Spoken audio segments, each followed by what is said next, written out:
नमस्कार। YouTube channel के Sunday classes में मैं मुकेश सराज उपस्थित हूं। क्लास 12 का हिस्ट्री यानी 12वीं क्लास का इतिहास, 11वीं के इतिहास का कुछ टॉपिक हमने पढ़ाया था और वह कुछ बाद में होंगे, लेकिन अभी फिलहाल हमने शुरू किया है 12 क्लास का हिस्ट्री, जिसका हम तीनों भाग यानी 3 किताबें हैं 12 के इतिहास में, और संयोग से तीनों जो पुस्तक है वह इंडियन हिस्ट्री है। उसमें ancient Indian history, medieval Indian history और मॉडर्न इंडियन हिस्ट्री, 3 पार्ट हमें पढ़ने हैं। तो जो पहली बुक है वह है एंशिएंट इंडियन हिस्ट्री यानी प्राचीन भारत का इतिहास। और इस प्राचीन भारत में हम जानते हैं कि शुरुआत जो होती है वह हड़प्पा सिविलाइजेशन से होती है, जिसको इंडस वैली सिविलाइजेशन बोलते हैं, या उनको आप हड़प्पा पुरातत्व कह सकते हैं, हड़प्पा आर्कियोलॉजी। तो हम शुरू करेंगे हड़प्पा से। चैप्टर थोड़ा बड़ा है, इसके 2-3 पार्ट्स हो सकते हैं। तो सबसे पहले हम देखेंगे कि जो मानव सभ्यता है, तो मानव सभ्यता के विकास के साथ साथ विश्व में नगरों का उदय भी प्रारंभ हुआ। विश्व में या यूं कह सकते हैं नगरीय सभ्यता का विकास हुआ। ताम्रपाषाण काल यानी कैल्कोलिथिक एज, या यूं कहें कांस्य युग यानी ब्रोंज एज में पहली बार नगरों का उदय हुआ था। यानी जिस समय नगरों का उदय हुआ उस समय के मानव तांबे का, पत्थर का या कांसे का सामान उपयोग किया करते थे। तो विश्व के प्राचीन नगरों की अगर हम बात करें तो सुमेर सबसे प्राचीन नगर होता है। सुमेर, जब हम लोग मेसोपोटामिया की सभ्यता पढ़े थे 11th में, तो सुमेरियन की सभ्यता पढ़े थे, यह मेसोपोटामिया का हिस्सा था। और मेसोपोटामिया में सबसे जो प्राचीन नगर थे वह सुमेर था, या उसको हम लोग सुमेरियन सभ्यता के नाम से भी उसको पढ़े हुए थे। और भारत का हड़प्पा सिविलाइजेशन यानी सिंधु घाटी सभ्यता या इंडस वैली सिविलाइजेशन और मेसोपोटामिया का सुमेरियन सभ्यता, ये दोनों लगभग समकालीन थे। यानी 100-200 वर्ष आगे या पीछे, और उसके बाद ही विश्व की अन्य सभ्यताएं या अन्य नगरों का विकास हुआ, चाहे वह मिस्र की सभ्यता हो, यूनान की सभ्यता हो, रोमन सभ्यता हो, या अन्य देशों की जो सभ्यताएं हैं या अन्य देशों की जो नगरीय सभ्यता है, इन सारी सभ्यताओं का विकास सुमेर की सभ्यता या हड़प्पा सभ्यता के बाद ही हुआ है। तो प्राचीनतम सभ्यताओं में एक हड़प्पा की सभ्यता है, और किसी भी परीक्षा के उद्देश्य से हड़प्पा की सभ्यता बड़ा महत्व रखता है। तो आज के इस चैप्टर में खास करके हम एक टॉपिक तो जरूर देखेंगे कि हड़प्पा सभ्यता की खोज कैसे हुई, इसका नामकरण कैसे हुआ। 2 चीज देखेंगे, हड़प्पा सभ्यता की खोज और नामकरण।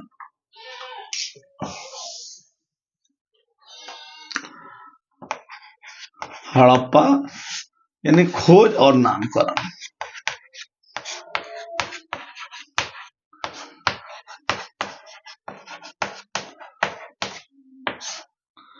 इसका नाम हड़प्पा सभ्यता क्यों, सैंधव सभ्यता क्यों नहीं, या पहले सिंधु सभ्यता होता है, फिर सैंधव सभ्यता होती है, फिर इसका नाम हड़प्पा सभ्यता हो जाता है। तो इसके पीछे क्या कारण रहे हैं, इन सारी चीजों को हम देखेंगे। तो सबसे पहले देखेंगे कि इसका खोज कैसे हुआ। किसी चीज का खोज, क्योंकि जो भी सभ्यताएं थी वो अपने मूल स्वरूप में या अवशेष के रूप में थी, लेकिन अदृश्य थी। अदृश्य कहने का मतलब है कि वो मिट्टियों में दब गए थे, वहां पे टीले बन गए थे। तो उन टीलों के अंदर किसी ने खोजने का प्रयास तो नहीं किया, लेकिन कुछ ऐसी ऐसी घटनाएं घटी कि अचानक वो सभ्यताएं उजागर होती चली गई। और इसके पीछे की जो कहानी है उसको हम देखेंगे, लेकिन उससे पहले हम थोड़ी सी ये देख लेते हैं कि ये जो हड़प्पा सिविलाइजेशन है, या इसको हम सैंधव सभ्यता कहते हैं, कभी सिंधु घाटी सभ्यता कहते हैं, तो इसकी जो खुदाई हुई थी प्रारंभिक या प्रारंभिक अवशेष जो प्राप्त हुए थे वे हड़प्पा से हुए थे। फिर बाद में सिंधु नदी के उत्तरी तट पर, जो पाकिस्तान और भारत में जो सिंधु नदी है, सिंधु नदी के उत्तरी तट पर एक विस्तृत सभ्यता प्राप्त हुई खुदाई के दरमियान। इसीलिए उस सभ्यता को इंडस वैली सिविलाइजेशन कहा गया। इंडस वैली सिविलाइजेशन, इसके पीछे कारण था, इंडस सिंधु नदी को कहा जाता था और वैली मतलब होता है घाटी, यानी सिंधु नदी के घाटी में एक बहुत बड़ा क्षेत्र में इस सभ्यता का पता चला। इसीलिए इसको शुरू में सिंधु घाटी सभ्यता कहा गया, क्योंकि हड़प्पा से बड़ा क्षेत्र सिंधु घाटी का था। इसलिए हड़प्पा की सभ्यता न करके इसका नाम सिंधु घाटी रखा गया। लेकिन जब कालांतर में इसकी खुदाई और बढ़ती चली गई तो इससे पता चला कि ये जो सभ्यता थी केवल सिंधु नदी घाटी तक सीमित नहीं थी, अपितु दूर दराज के क्षेत्रों तक भी इस तरह की सभ्यताएं विकसित थी। इसीलिए इसका नाम फिर से चेंज करके उन स्थान का नाम रखा गया जिस स्थान पर पहली बार खुदाई हुई थी, और वह स्थान था हड़प्पा। इसीलिए इसका नाम हड़प्पा संस्कृति हो गया, और आज भी इसको हम हड़प्पा संस्कृति के नाम से ही पढ़ते हैं। और इसको कहने के लिए हम इंडस वैली सिविलाइजेशन, सिंधु घाटी सभ्यता या सैंधव सभ्यता की भी कहते हैं, क्योंकि ये इसकी जो संस्कृति रही है वो एक विशेष शैली में निर्मित रही है, और इसलिए इसकी अपनी एक संस्कृति रही है कि और इसका विकास का क्रम, खुदाई का क्रम, ये सारी चीजें हम लोग देखेंगे। लेकिन नामकरण स्पष्ट हो गया कि एक विशाल क्षेत्र उसके अतिरिक्त होने के कारण, यानी सिंधु घाटी से अतिरिक्त भी दूर भी इस तरह की सभ्यताओं का विस्तार होने के कारण प्रारंभिक स्थल पर जहां खुदाई प्रारंभ हुई थी हड़प्पा में, इसलिए को हड़प्पा सिविलाइजेशन कहा गया या हड़प्पा संस्कृति कहा गया।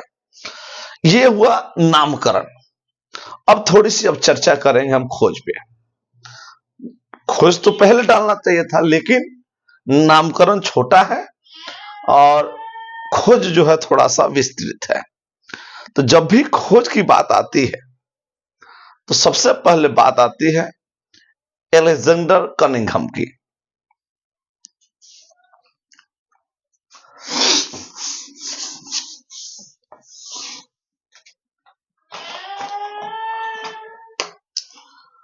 सर अलेक्जेंडर कनिंघम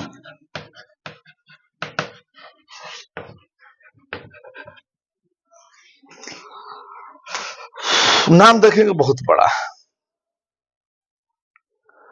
ये लगभग 1853, 1856 और 72-73, 1853, 1856, 1872 और 1873 में ये वास्तव में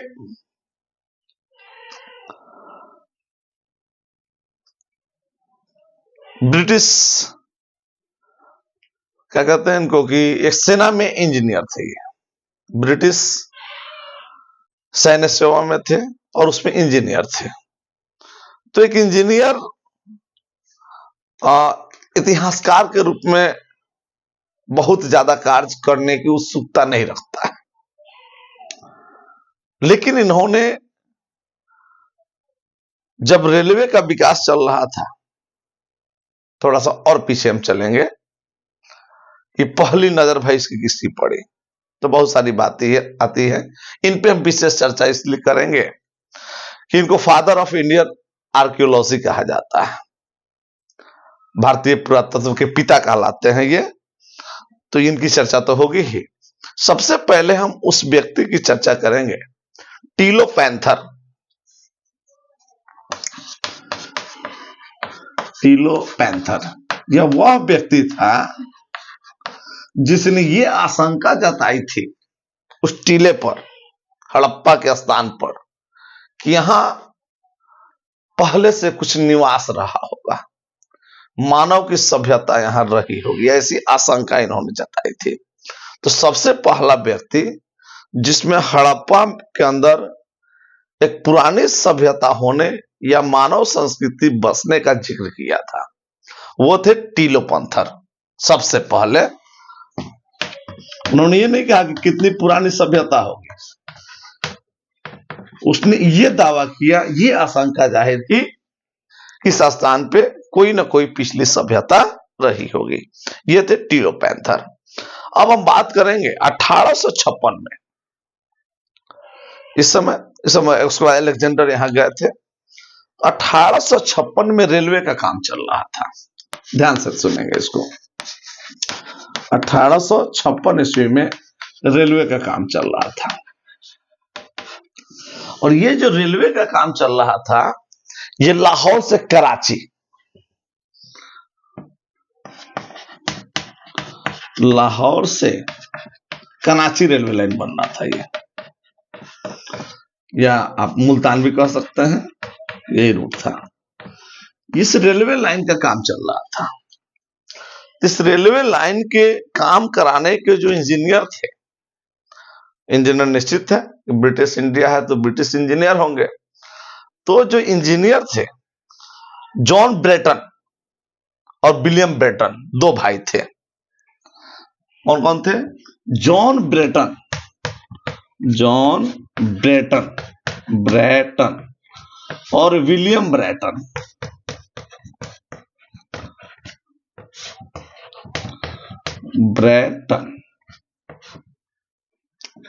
जॉन ब्रेटन, विलियम ब्रेटन, दो भाई, दोनों इंजीनियर थे रेलवे के, और अनजाने में उन्होंने लगभग इन ईंटों का प्रयोग रेलवे लाइन बनाने में कर लिया। इन्हें स्वविवेक इतना काम नहीं किया कि उस तरफ ये सोच सके कि यहां भी कोई पुरानी मानव सभ्यता रही होगी। इस तरह का उन्होंने कुछ नहीं सोचा, और जाने अनजाने में इस हड़प्पा संस्कृति को बहुत नुकसान पहुंचाया। अगर उतनी नुकसान वो नहीं पहुंचाए होते तो कुछ और तथ्य हम लोगों के सामने होते हड़प्पा से जुड़े हुए।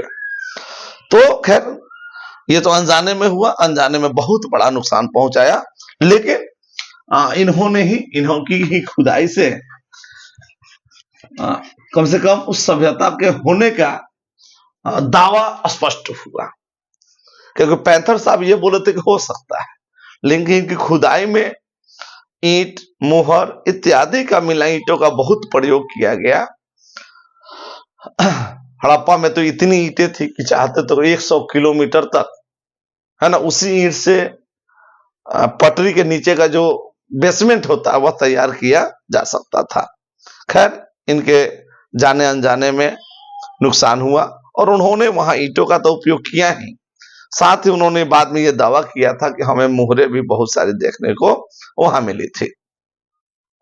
तो पहले व्यक्ति होगा टीलो पैंथर, और उसके बाद जो होगा ब्रिटिश इंजीनियर है जॉन ब्रेटन और विलियम ब्रेटन, ये दोनों भाई थे। इन्होंने ये प्रमाणित किया कि हमने उसके ईंटों का प्रयोग किया और जाने अनजाने में बहुत सारा नुकसान भी पहुंचा दिया। अब चलिए थोड़ा सा, अब आते हैं सर जॉन अलेक्जेंडर कनिंघम साहब। ये तो सेना में इंजीनियर थे, रुचि पूर्ण नहीं थी। फिर भी इन्होंने जो कार्य किया वह काबिल तारीफ है। ये लगभग हड़प्पा का 1853 में दौरा किए, 1856 में दौरा किए। इस दौरा में इन्हें सीलबंद मोहरें प्राप्त हुई, या यूं कह सकते हैं लिपिबद्ध मोहर। घटना कब की है? 1856-57 के आसपास की। लेकिन इन्होंने सबसे पहले किसी पुरातात्विक स्थल का जांच करना हो, उसके लिए एक टीम होना, एक प्लानिंग वे में कार्य करना भी जरूरी होता है। इसलिए उन्होंने सबसे पहले 1861 ईस्वी में उन्होंने एक क्या कहते हैं भारतीय पुरातत्व विभाग की उन्होंने स्थापना कराई, भारतीय पुरातत्व सर्वेक्षण विभाग।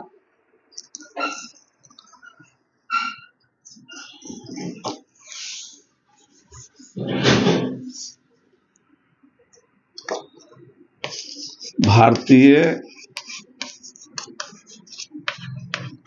पुरातत्व सर्वेक्षण,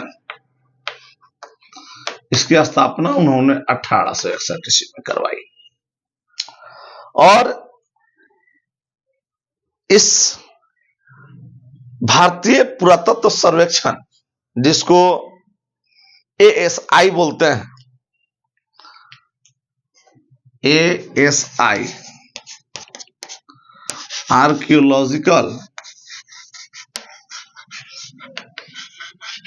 archaeological survey of India, archaeological survey of India, इसकी स्थापना कब हुई? 1861 ईस्वी में। इसी को शॉर्ट में ASI कहते हैं, आर्कियोलॉजिकल सर्वे ऑफ इंडिया। ये आज भी है। और इस आर्कियोलॉजिकल सर्वे ऑफ इंडिया के प्रथम निदेशक बने ये। क्या बने? प्रथम निदेशक। और फर्स्ट डायरेक्टर जनरल, इंग्लिश में इनको कहते हैं हम डायरेक्टर जनरल।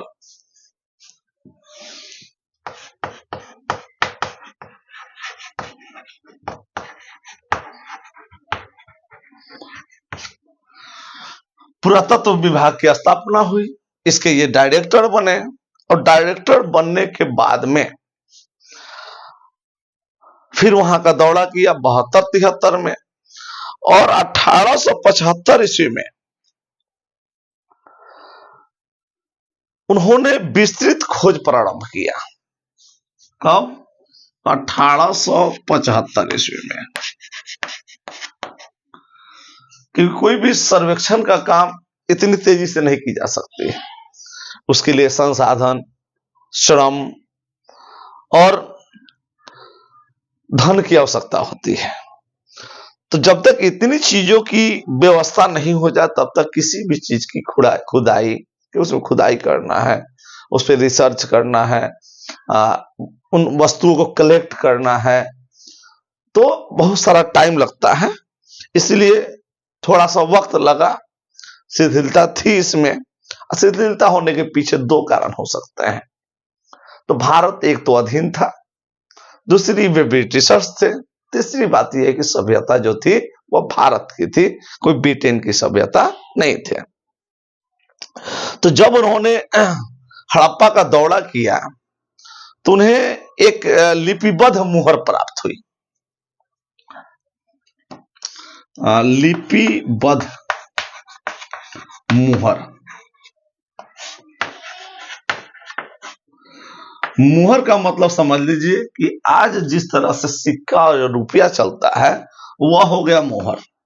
लिपि मतलब कुछ लिखा हुआ, लेखन वाला। अब बद्ध में लिखना होता है, तो ऐसा लिपि मुहर इन्हें प्राप्त हुआ जिसपे कुछ लिखा गया था। साथ ही उसपे एक सांड की मूर्ति बनी हुई थी। जिस तरह आज भी सिक्के होते हैं, तो अशोक स्तंभ, का जो 4 शीर्ष वाले सिंह है उनका होता है, या नोट देखिएगा तो गांधी होते हैं। तो अब कुछ ना कुछ लिखा हुआ रहता है, उसकी वैल्यू क्या है।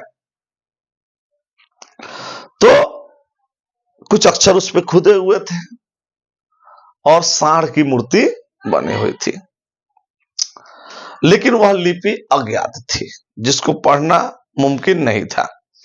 और इसके अतिरिक्त वहां पे बहुत सारे बिखरे हुए ईंट देखा उन्होंने, और ईंट इतनी अधिक थी, इतनी अधिक कि लाहौर से मुल्तान तक जो 100 किलोमीटर की दूरी थी, वहां तक रेल लाइन बनाई जा सकती थी, इतनी ईंट थी। खैर, कनिंघम ने इस पूरे स्तर पर सर्वेक्षण के लिए ज्यादा दिलचस्पी नहीं दिखाई। उन्होंने पूरा इंटरेस्ट पे नहीं किया। 1875 में दौरा किया, सर्वे किया, जानकारी इकट्ठा कि अब क्या कारण थे उसके कि उन्होंने दिलचस्पी क्यों नहीं दिखाई। या हो सकता है कि वहां के सर्वे करने का जो कॉस्ट रहा होगा, वो हो सकता है महंगा पड़ता रहा होगा, संसाधन वहां तक पहुंच नहीं रही होगी। तो बहुत सारे कारण हो सकते हैं कि 1875 में जिसका दौरा किया, उन्होंने ये जानते हुए कि एक बहुत बड़ी सभ्यता यहाँ पे रही होगी, लेकिन ध्यान उन्होंने कम किया। लेकिन बाद में जो खोज हुई हड़प्पा सभ्यता की, वह आश्चर्यचकित करने वाला रहा और आश्चर्यजनक रूप से उसमें प्रगति हुई। और आज हमारे पास एक नगरीय सभ्यता का विस्तृत वर्णन उपलब्ध है, विवरण उपलब्ध है। और वह विस्तृत विवरण क्या है? तो हड़प्पा सिविलाइजेशन है। सर कनिंघम वहीं तक कार्य उनका खत्म हो जाता है। तो कम से कम प्रथम प्रयास उन्होंने किया, और इसीलिए फादर उसको उनको क्या कहा जाता है? फादर ऑफ इंडियन आर्कोलॉजी, भारतीय पुरातत्व के पितामह कहा जाता है। और उन्होंने सबसे बड़ा कार्य किया, the archaeological survey of India की उन्होंने 1861 में स्थापना की। उसके वे डायरेक्टर जनरल रहे, और एक उन्होंने किताब लिखी थी, उसी के संदर्भ में लिखी थी, the ancient geography of India. Cunningham की पुस्तक थी द एंशिएंट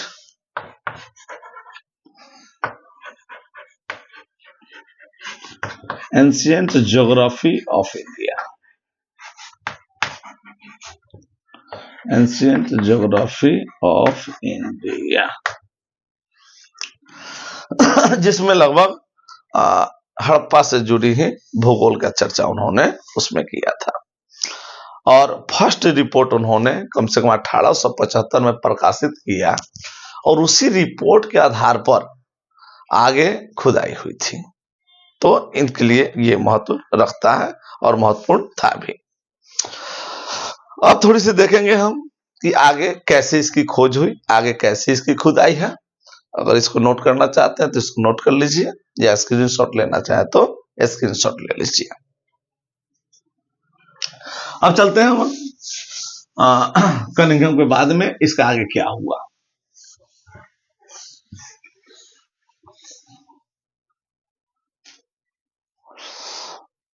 आगे 1921 अर्थात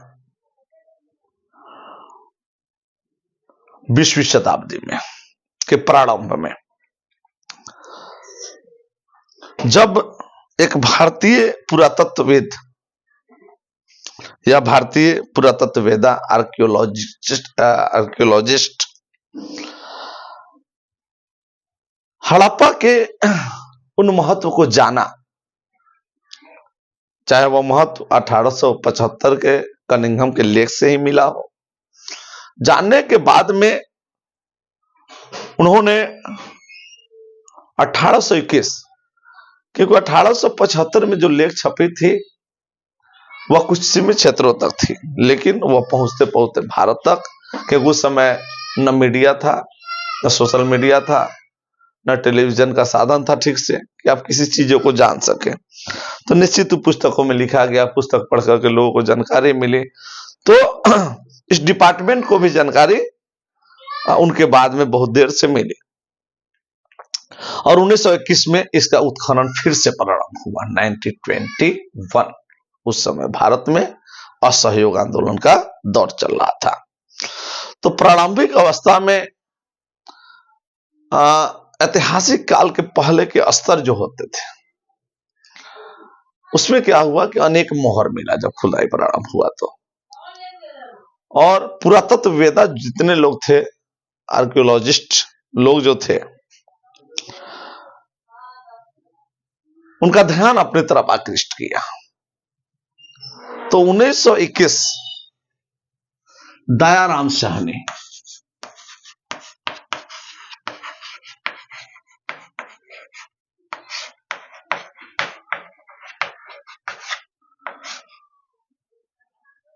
कहां?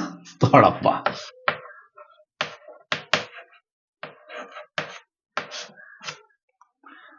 और उसी वर्ष 1921 राघव दास बनर्जी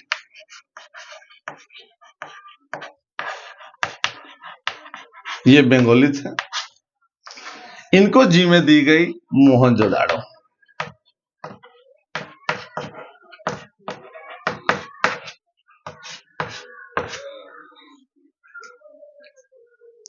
उस समय भारत अविभाजित था क्योंकि दोनों जो थी मिलती जुलती सभ्यता थी, भले दूरी अलग अलग था, लगभग 430 किलोमीटर की दूरी थी हड़प्पा और मोहनजोदाड़ो के बीच में। 430 किलोमीटर की दूरी थी। आज संयोग से दोनों के दोनों पाकिस्तान में है। और उस समय जो एएसआई के निदेशक थे वे बड़ा दिलचस्पी रखते थे सर जॉन मार्शल। उस समय के डायरेक्टर जनरल जो थे, डीजी डायरेक्टर जनरल मार्शल थे, सर जॉन मार्शल। इन्होंने बड़ा दिलचस्पी दिखाया उत्खनन में, नए जगहों के सर्च में, और उन्हीं के प्रयास से उनके सहायक के रूप में ये दयाराम साहनी और राघव दास बनर्जी काम कर रहे थे। तो एमएस वत्स 1921 में हड़प्पा का खुदाई, एमएस वत्स याद रखिएगा, एम एस वत्स,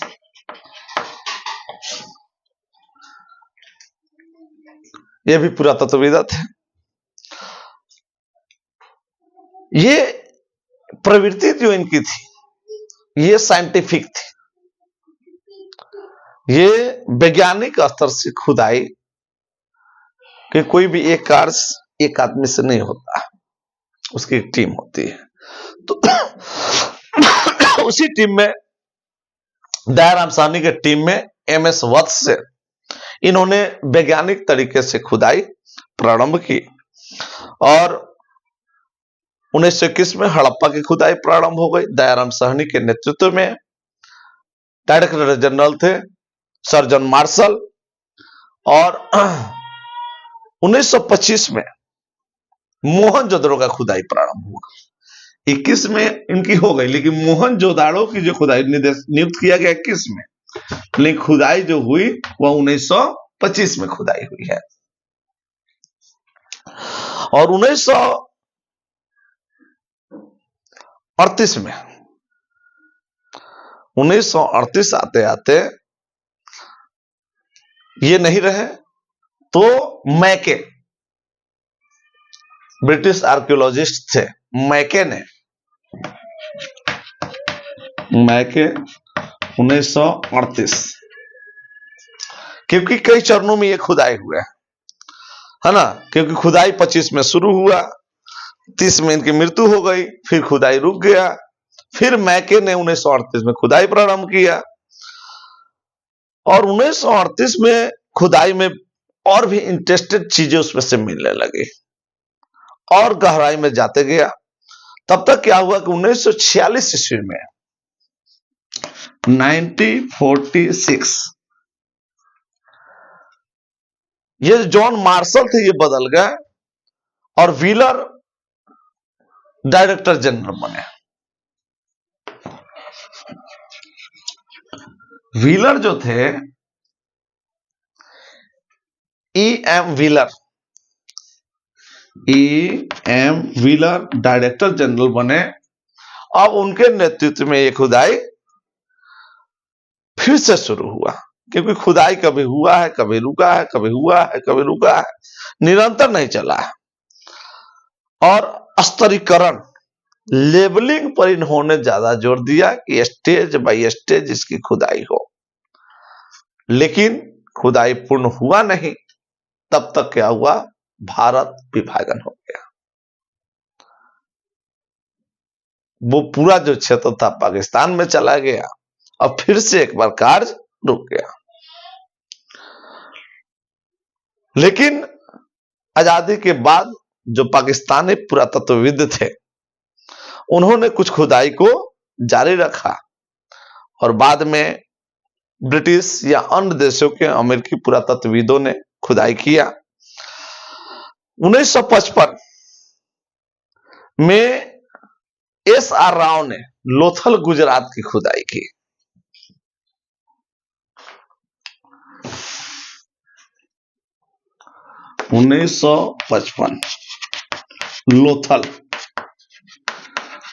लोथल कहां है, तो लोथल गुजरात, क्योंकि यह सभ्यता एक जगह तो सीमित थी नहीं।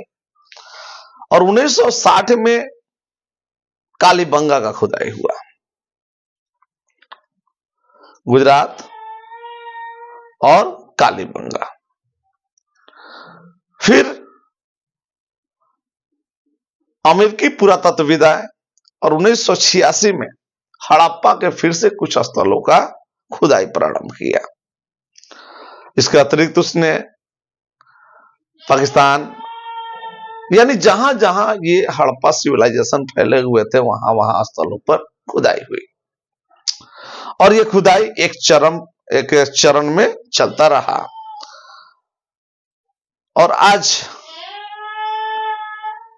या उस दिन तक पुरातात्विक स्रोत ही एकमात्र सहारा रहा जो इतिहास को संकलित किया। और आज हम जितनी विस्तृत, ये 13 लाख किलोमीटर स्क्वायर की जो सभ्यता पढ़ते हैं, 13 लाख किलोमीटर स्क्वायर क्षेत्रफल की जो सभ्यता है, वह एक दिन में शुरू नहीं हुआ है। आप यूं कहें 1853 से लेकर के 1875 तक, कनिंघम के समय, अलेक्जेंडर के समय 1875 तक, फिर 1921 से जो खुदाई शुरू होता है और अंतिम खुदाई आज तक का जो रिपोर्ट आप पुस्तकों में पढ़ते हैं, यानी 1921 से 1990 तक की जो जितनी खुदाई हुई है ASI के द्वारा, उन्हें पुस्तकों में संकलित किया गया है। अब एक नजर हम देखेंगे कब कब कहां खुदाई हुई है, तो संभवतः इसको नोट कर लेना है।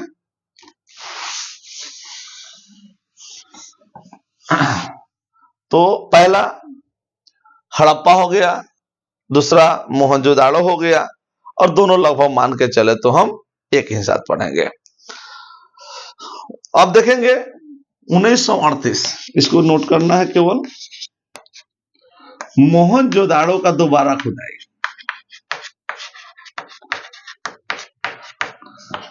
विस्तृत ढंग से खुदाई होता है। और पहले भी मैं बताया हूं कि यह किसके द्वारा किया गया था, मैके के द्वारा। मैके 1946 में व्हीलर, 1946 कहां का, तो हड़प्पा की पुनः खुदाई होती है। किसके द्वारा, E.I. व्हीलर के द्वारा।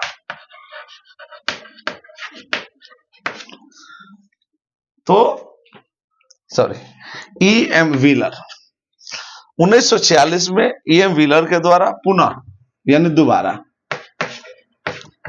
खुदाई होती है। आगे देखेंगे 1955 S.R. राव के द्वारा लोथल का उत्खनन। 1955 लोथल S.R. राव कहां की खुदाई? तो लोथल मतलब गुजरात।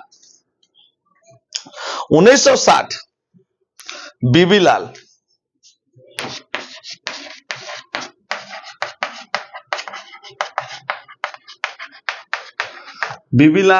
और इनके एक सहयोगी थे B.K. थापड़ and B.K. थापड़। बीबीलाल और B.K. थापड़ के द्वारा कालीबंगा का खुदाई हुआ था।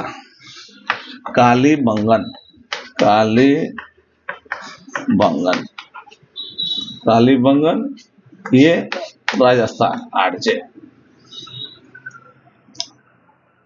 और 1990 जो सबसे तत्कालीन खुदाई है वह R.S. बिष्ट द्वारा धौलावीरा। 90 R.S. बिष्ट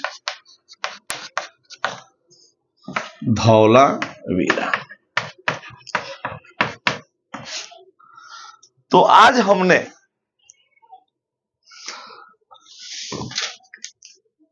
हड़प्पा संस्कृति क्या है, सिंधु घाटी सभ्यता क्या है, सैंधव सभ्यता क्या है, ये देखा। नामकरण कैसे हुआ, इसकी खोज पे आज हमने चर्चा की। ASI का गठन, उसके डायरेक्टर जनरल और खुदाई और खोज के विभिन्न चरण, जिसमें एक बार फिर से हम देखेंगे 1921 दयाराम साहनी हड़प्पा, 1921 राखाल दास बनर्जी की खुदाई हुई थी 1935 में। 1938 देखेंगे मोहनजोदाड़ो का विस्तृत खुदाई हुआ मैके के द्वारा। 1946 हड़प्पा का पुनः खुदाई हुआ E.M. व्हीलर के द्वारा। 1955 में S.R. राव के द्वारा लोथल गुजरात की खुदाई होती है। 1960 बीबीलाल और B.K. थापड़ के द्वारा कालीबंगन की खुदाई होती है। और 1990 R.S. बिष्ट द्वारा धौलावीरा की खुदाई होती है। तो आज हमने देखा कि इसके कैसे कैसे चरण बने, क्रम बाई क्रम कैसे इसके खुदाई हुए हैं। अगले पार्ट में हम देखेंगे कि हड़प्पा सभ्यता का विस्तार कैसे हुआ। अभी तो हम हड़प्पा और मोहनजोदाड़ो के आसपास रह गए, इसका विस्तार कैसे होता है, क्या क्या चीजें मिलती है, इस हड़प्पा सभ्यता को कितने खंडों में बांटा जाता है, आरंभिक चरण क्या है, विकसित चरण क्या है, उत्तरकालीन चरण क्या है, इसके प्रमुख स्थल कौन कौन से थे, किन किन राज्यों में है, और इसकी तिथि का निर्धारण क्या है, इसकी उत्पत्ति कैसे हुई है। तो इन सारे चीजों में हम अगले टॉपिक में चर्चा करेंगे, क्योंकि लेसन एक ही है, क्लास 12 इतिहास की, ये 12 क्लास की पुस्तक है। तो अगर यह वीडियो अच्छा लगा हो तो लाइक करें, शेयर करें और कमेंट करना ना भूलें। जल्द ही मैं इसका अगला जो लेक्चर है, ये लेक्चर 1 था, लेक्चर 2 लेकर के मैं बहुत जल्द ही उपस्थित होऊंगा। तब तक के लिए धन्यवाद। खुश रहें, आबाद रहें।